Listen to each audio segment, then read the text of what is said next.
Paul woke up exhausted and physically tired.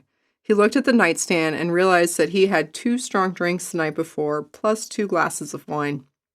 As he reached for the glass, his eye caught the howlite stone bracelet. Paul couldn't remember many details from his intense dream, but knew it ended with severe pain. He had a few fuzzy images from the dream of a woman and then of a whipping post, and that was all he could recall. His mind was not letting him recall the rest of the dream.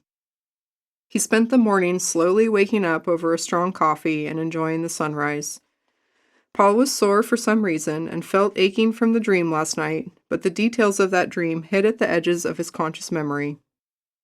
It felt like at any minute the details would pop back into his mind.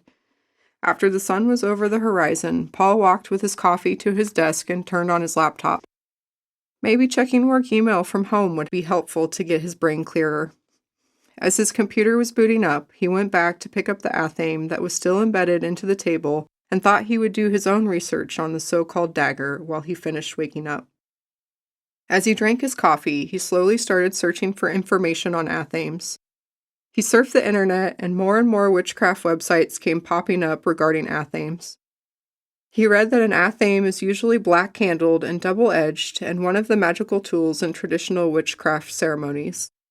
As he continued to read various blogs and articles, he observed that every athame historically had a black or white wooden handle with its original owner or region engraved on it. Engravings on the blade told the story of the knife and its power. Such inscriptions could be anything from astrological symbols to ancient druid to other magical languages. These symbols were codes to gods and goddesses, spirits and other divinities. He sat back in his chair, confused and wondering what all this meant, and continued to read and search the internet. He looked up the etymology of the word. Athame is a derivative of the Latin word artavus, meaning a quill knife.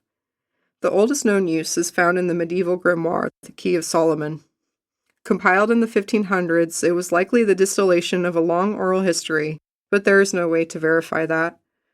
In the grimoire was an ancient drawing of a knife that looks like a sickle called artavo. The blade was shaped like the fingernail moon or a bowline.